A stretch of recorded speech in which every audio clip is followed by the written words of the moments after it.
everyone, welcome back to my channel. If you're new here, welcome. I'm live from Avian's Las Vegas.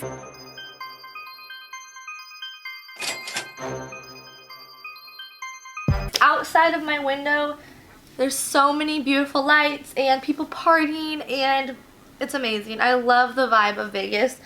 So today's my birthday, but I wasn't really feeling going out. If you've seen my previous vlog, you can probably understand why I don't drink. So I decided that I wanted to answer some questions that you guys sent in to me a couple weeks ago. And I basically said, ask me things about my job, about my sexuality, anything like that, and we're gonna answer them. Usually I'm like, don't ask me questions about sex, don't ask me too many details about things like this, but let's get into it. So the first question was camming easy or comfortable with, or did it take a few times to get the hang of? I feel like I still get nervous about being on cam. Like, I still have days where I can't cam because I have like that pre-cam anxiety. I don't know if this is like a thing. I'm sure it is for a lot of girls. I get really nervous right before cam. The uncertainty of not knowing how it's gonna go kind of like messes with my head. I am pretty comfortable with it, but it's not always easy. I don't know if that makes sense. I hope it does. But I think that as time goes on, you will get more comfortable with it for sure. Someone said, is all your stuff shot by yourself or do you have a camera person? Everything is shot for myself. There are maybe 3 videos on my page that are filmed by other people, but I don't like hire anyone to do it. It's just kind of like, hey, can you film this for me? Thank you.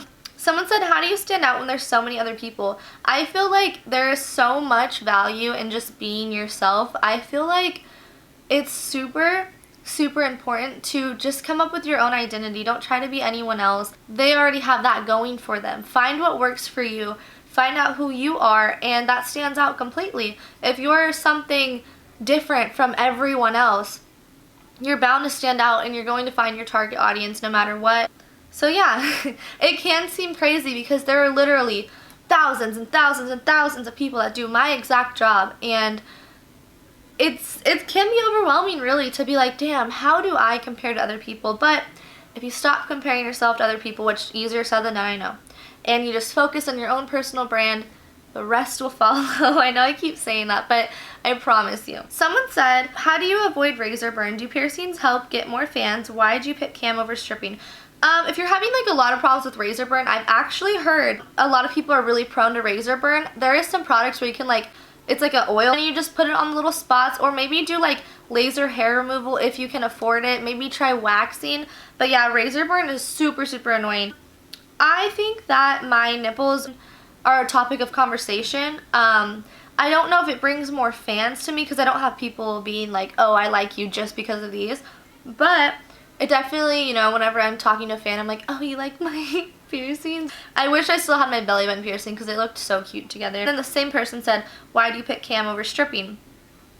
The strip club atmosphere wasn't for me. It was very fun in small doses. So like when I would strip for a month and then I would leave and then I would go back and strip for like a weekend, it was really good for me because I wasn't in that environment all the time. And I'm not speaking for every other stripper, but just for me, it was kind of like taxing on my soul, that environment. I don't know. And I don't want to be like, oh, strippers are exploited, because no, it's a happy job. It just personally wasn't for me, like my personality type. But then I have days where I miss it so fucking much.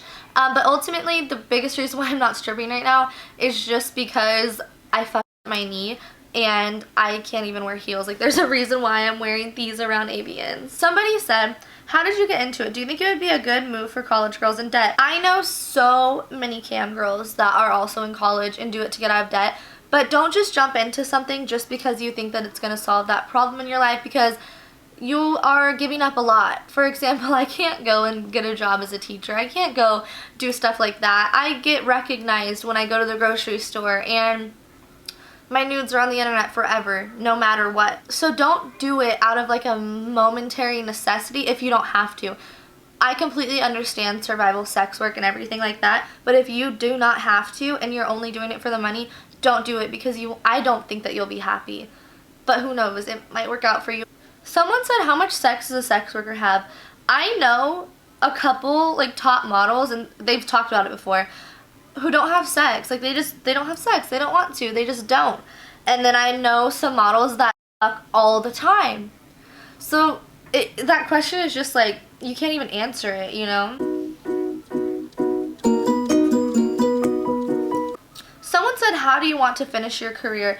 I'm not thinking about like the end of my career right now because I'm so in the beginning of it and I'm so finding myself and figuring out what I want to do in my career.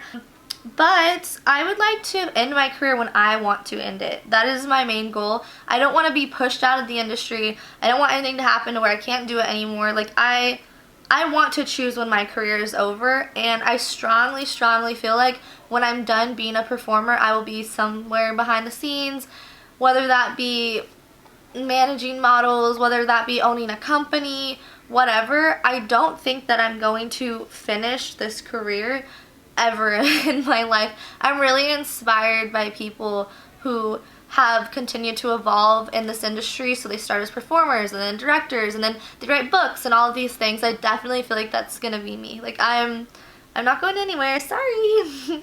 Someone said, what's the wildest thing you have done for a little money? Refer to my sugar daddy offered to pay me $100,000 for a baby video, and that was really crazy for a little money. Someone said, do you make porn? You must be new here, sweetie. Someone said, did you sugar? If so, how did you start? I hate that term because I was so like I hate to say, but I was so dumb. Like I was so clueless whenever I was sugaring. But I guess technically I did go through a period of time where I was actively seeking that. So yeah, I guess I did. But I don't want to give anyone advice and lead them in the wrong direction or feel responsible for them being in bad situations. So yeah, just I guess do your research if it's something that you truly want. But I don't necessarily, like I wouldn't condone it to a large audience, you know? It's kind of like an individual thing. Someone said, if you got to know one of your fans a lot and kept talking, would you f them? No, because I do not want to mix work and my personal life in that way.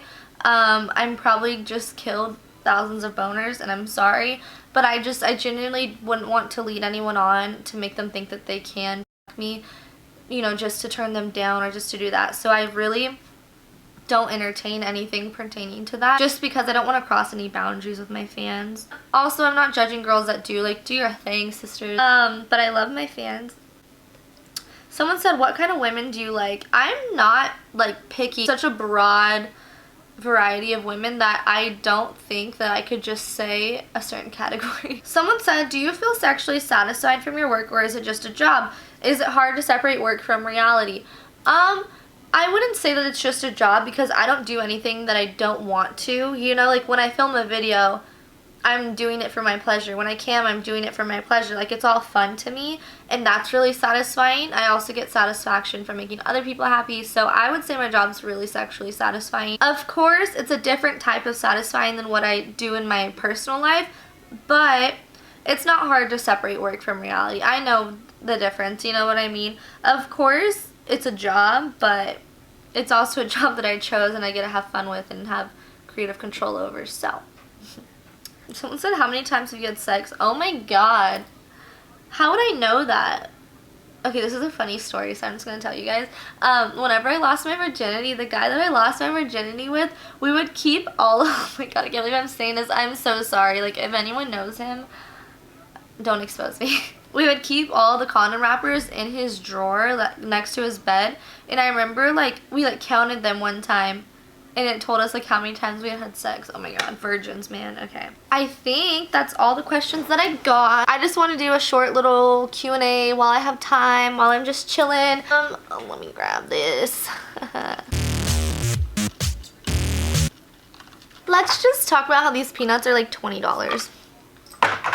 Love it. So guys, I hope to see you next time. Thank you so much for watching. I appreciate your support each and every day. Be safe, drink water, get tested, and tell your family members that you love them. Life advice with Lydia. I love you guys so much, and I hope that you have a great day. You deserve it.